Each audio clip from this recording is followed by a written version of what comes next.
ایک شکاری کے جال میں کوا اور کبوتر دونوں پھنس گئے. کوا بھی رو رہا اور کبوتر بھی رو رہا ہے. تو کوے نے غصے میں کبوتر سے کہا چپ، گڑرگو کرتے کرتے دماغ خراب کر دیا. کبوتر بولا کوے سے تو بھی تو کاؤں کاؤں کاؤں کاؤں کر رہا ہے. تو کوا بولا میں تو اس لیے رو رہا ہوں شکاری ہمیں کاٹ کے نہ کھا جائے. تو کبوتر بولا ابے تو کیوں رو رہا ہے، تجھ سے زیادہ پریشان تو ہم ہیں. ارے میں تو حلال ہوں، یہ شکاری مجھے جال سے نکالے گا اور کاٹے گا اور کھا جائے گا، مجھے تو کٹنا ہی کٹنا ہے، تو کیوں رو رہا ہے کمینے، تو کیوں کاؤں کاؤں کاؤں کر کے مجھے پریشان کر رہا ہے. تو کوا بولا تم زیادہ پریشان نہیں ہو، میں تم سے زیادہ پریشان ہوں، تمہیں تو کٹنا ہی کٹنا ہے، تمہیں تو کنفرم ہے، لیکن ہم تم سے بھی زیادہ پریشان ہیں. کہا کیوں؟ تم تو حرام ہو. کبوتر نے کہا ارے حرام تو ہیں، لیکن یہ جال جس میں ہم پھنسے ہیں یہ کسی جاہل کا نہیں ہے، جس جال میں ہم پھنسے یہ مولوی کا جال ہے. تو کبوتر نے کہا مولوی کا جال ہے تو کیا ہوا؟ کبوتر نے کہا اس مولوی کا کوئی بھروسہ نہیں، کب حلال کا فتویٰ دے کہ ہم کو بھی کاٹ کے کھا جائے. میری جان تم سے بھی زیادہ اٹکی ہوئی ہے. کہ ایک عورت بیچاری تھی، اس نے 3 پیروں کی دعوت کی، وہ ان کی بڑی مرید تھی. 3 پیروں کی دعوت کی اور اس نے کھچڑی پکائی. دیکھیں ان مولویوں کو کھچڑی پسند ہے کہ نہیں ہے. 3 پیروں کی دعوت کی، کھچڑی پکائی اور کھچڑی میں گھی ڈال دیا بہت سا. کھچڑی گرم تھی، گھی پگھل گیا. ایک تو کھچڑی دیکھ کے مولویوں کا پیٹ بھر گیا. اب دوبارہ جب گھی دیکھا تو اس نے سوچا چلو گھی تو پڑا ہوا ہے، کم سے کم ایک سوچتا یہ گھی میرے پاس آ جائے، دوسرا مولوی سوچنے لگا میرے پاس آ جائے، تیسرا سوچتا میرے پاس آ جائے. تو مولویوں کے پاس تو بڑے تکڑم ہیں. ایک مولوی نے انگلی ڈال دی اس میں کھچڑی میں اور لائن بنا دی ایسے، اور کہا معلوم ہے جنت میں دودھ کی نہر کیسے بہہ رہی ہوگی؟ تجری من تحتہا الانہار، جنت میں دودھ کی نہر ایسے بہہ رہی ہوگی. اب جب گڈھا بن گیا تو سارا گھی بہتا ہوا اس کے پاس چلا آیا. دوسرے نے کہا جنت میں دودھ کی نہر ادھر بہہ رہی ہوگی، شہد کی اور شراب کی نہریں ادھر بہہ رہی ہوں گی. اس نے 2 انگلی ڈالی اور کائنان تجریان من تحت الانہار، دودھ کی اور شراب اور شہد کی نہر ادھر بہہ رہی ہوگی. اب تیسرے نے سوچا یہ بھی لے گیا یہ بھی لے گیا، بچا ہی کیا، اب مجھے بھی ملنا چاہیے. تو اس نے ایسا فارمولہ استعمال کیا، اس نے کہا ارے بھائی اتنی جلدی جنت جہنم پہ آ گئے ہو، ابھی تو قیامت بھی نہیں آئی. ارے قیامت آئے گی، زمین میں بھوکمپ ہوگا، زلزلہ ہوگا، اس کے بعد جنت و جہنم کا معاملہ آئے گا. اور جب قیامت آئے گی تو زمین ہلے گی. جانتے ہو زمین کیسے ہلے گی؟ اس نے پوری پلیٹ اٹھائی ہو کا اذا زلزلت الارض زلزالہا، گھی چاروں طرف پھیل گیا. اب کھاؤ.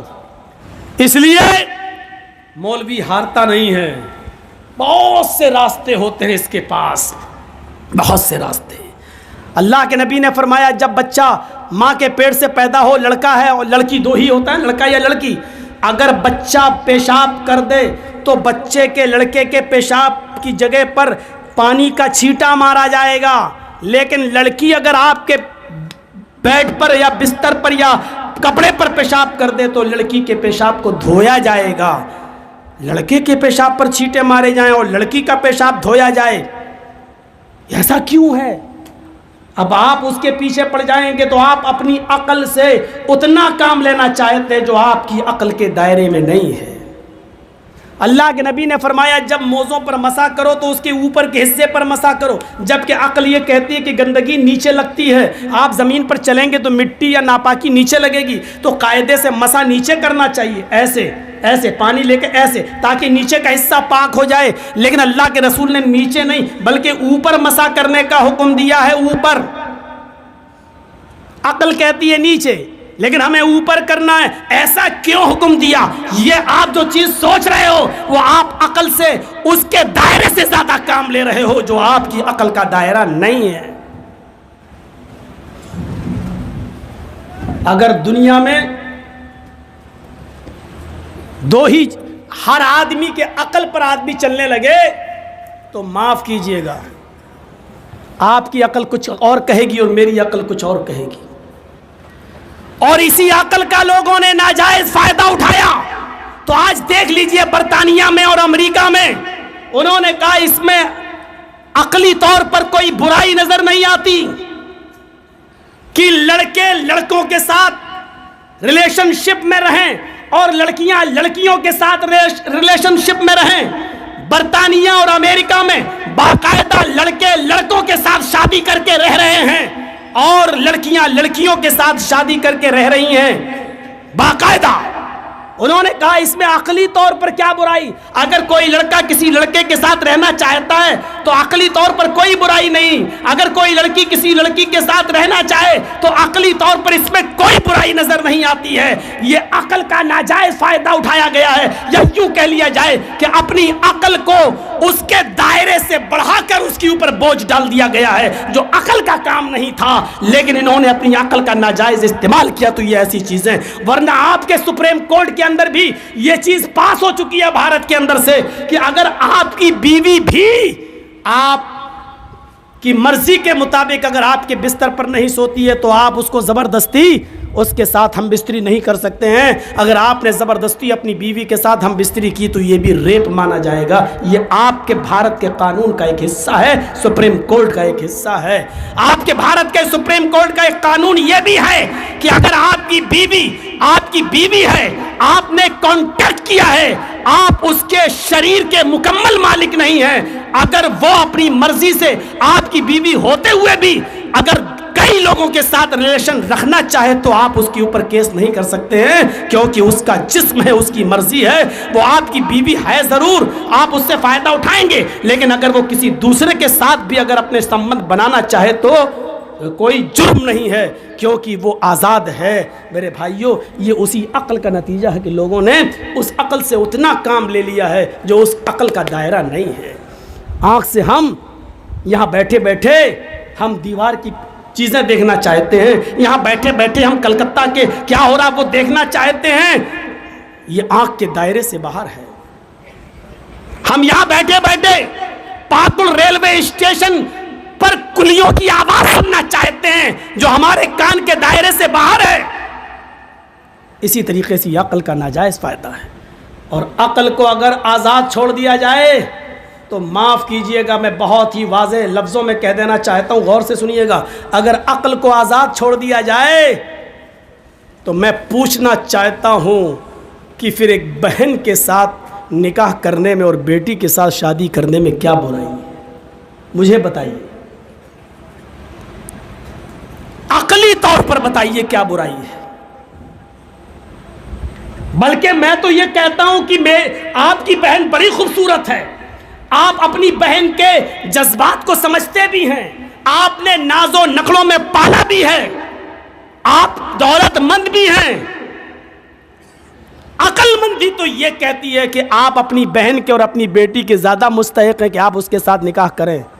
یہ کون سی عقل مندی ہے کہ اپنے گھر کی دولت کو آپ کسی دوسرے کے حوالے کر دیں اور دوسرے کی سڑی ہوئی دولت کو آپ اپنے گھر میں لے آئیں اور اپنے گھر کی مہارانی بنا لیں؟ یہ کون سی عقل مندی ہے؟ لیکن میرے بھائیوں، اس کو کوئی بھی دنیا کے اندر اس کو صحیح نہیں مانتا ہے. نہ بھارت کا قانون اس کو صحیح مانتا، نہ امریکہ. میں پوچھنا چاہتا ہوں کیوں؟ کہتا کہ نہیں، شرم و حیا بھی. یہ آپ کتنی بھی چیزیں کہہ لیں، سماج سوسائٹی کی دہائی دے دیں، معاف کیجئے گا، آپ یہ صرف سماج اور سوسائٹی کی دہائی دے سکتے ہیں، لیکن مجھے یہ بتائیے عقلی طور پر اس میں کیا برائی ہے؟ جو کام ہماری بہن کے ساتھ ہمارا بہنوئی کرتا ہے وہ کام کیا ایک بھائی نہیں کر سکتا ہے؟ بچے پیدا وہاں ہوں گے، کیا بچے پیدا اس گھر میں نہیں ہو سکتے؟ بلکہ ہمیں اپنی بہن اور اپنی بیٹی کے مزاج سے ہم زیادہ واقف ہیں. ہم جتنا اچھی طریقے سے اس کے ساتھ رہ لیں گے دوسرا نہیں رہ پائے گا. عقل تو یہ کہتی ہے، لیکن میرے بھائیوں یہ عقل کا دائرہ ہے جو محدود ہے. جب عقل ہماری کام کرنا بند کر دیتی ہے تو وہاں پر ایک تیسرا علم کام کرتا ہے جس کو کہتے ہیں وحی الہی. وحی الہی کی ضرورت وہیں پڑتی ہے جہاں ہماری عقل کا دائرہ ختم ہو جاتا ہے.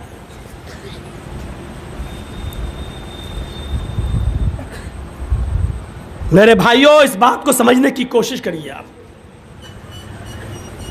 ہم جو چیز سوچیں ضروری نہیں کہ وہ سچ ہو، اس لیے عقل کا ناجائز استعمال کرنا چھوڑ دیجیے. یہ شریعت نے بتایا ہے کہ بہن کے ساتھ رشتہ تم نہیں کر سکتے ہو،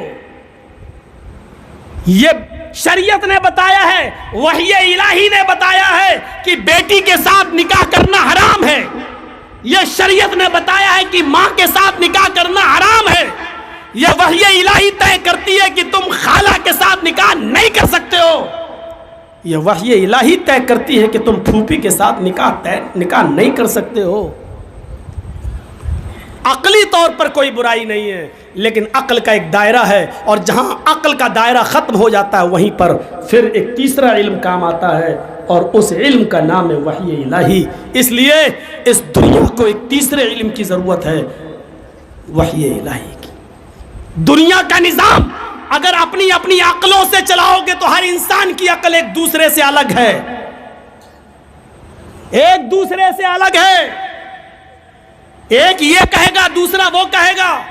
اس لیے جہاں ہماری عقل کام کرنا بند کر دے تب حکومت کا نظام ایک تیسرے علم سے چلایا جائے گا، اور وہ تیسرا علم ہے وحی الہی، پھر وہ شرعی نظام ہے۔ جب شرعی نظام نافذ ہوگا میرے بھائیوں وہاں پھر کسی کی عقل ختم ہو جائے گی، اس لیے کہ تمہاری عقل یہ کہتی ہے، اس کی عقل یہ کہتی ہے۔ ایک عقل کہتی ہے زناکار نے زنا کیا ہے اس کو 2-4 مہینہ جیل میں رکھ کے سزا دے دو، ایک عقل یہ کہتی ہے کہ نہیں اس کو پتھروں سے مار مار کے ہلاک کر دو، اس کو اس سماج میں جینے کا حق نہیں ہے۔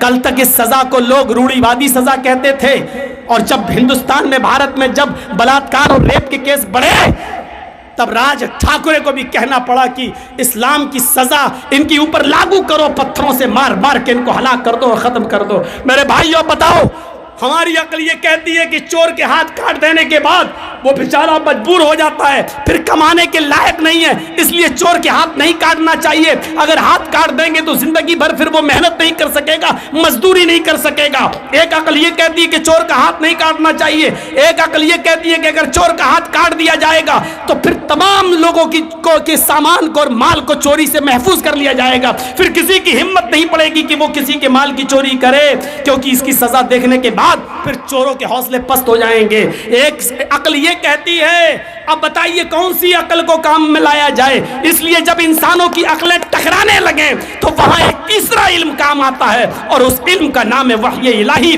پھر کتاب و سنت اور شرعی نظام کے تحت نظام کو چلایا جائے، ملکی نظام کو۔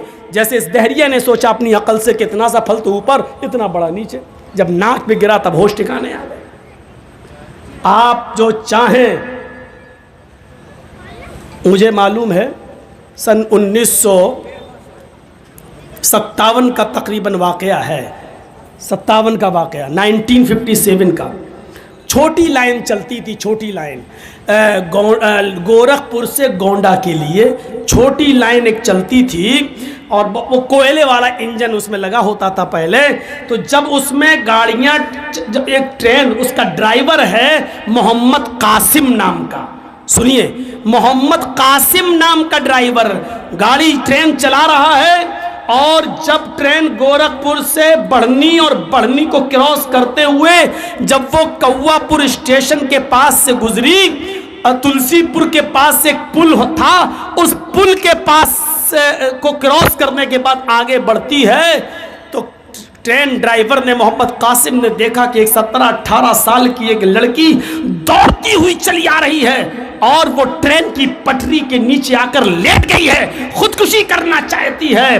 ٹرین کے ڈرائیور نے ہیوی بریک لگائے، کوشش کی کہ ٹرین کو روکیں، لیکن چونکہ وہ زیادہ دور نہیں تھی لڑکی، اس لیے ڈر تھا کہ ہم بریک ایک دم تو بریک لگیں گے نہیں، بریک دھیرے ہی دھیرے لگتے ہیں ٹرین کے، لیکن اس نے کوشش کر کے ٹرین کے بریک کو لگانے کی کوشش کی، ہیوی بریک لگائے، اور بریک لگانے میں وہ کامیاب ہوا۔ جب اس نے مڑ پیچھے دیکھا تو کیا دیکھتا ہے کہ لڑکی میں اور ٹرین کے پہیے میں صرف ایک بالشت کا، ایک بتے کا فرق ہے۔ لڑکی ٹرین کے پہیے کے نیچے ہے لیکن ایک بالشت رہ گئی ہے، اگر ایک بالشت اور گاڑی آگے بڑھ جاتی تو لڑکی کے اوپر چڑھ جاتی۔ ٹھنڈی سانس لی کہ لڑکی بچ گئی۔ ٹرین کا ڈرائیور نیچے اترتا ہے، اتنے میں کھیت میں کام کرنے والے لوگ اس لڑکی کو بچانے کے لیے جب دوڑتے ہیں تو ٹرین کے ڈرائیور کے ساتھ ساتھ لوگ وہاں جمع ہیں۔ جب اس لڑکی کو اٹھایا جاتا ہے، اس کی سانس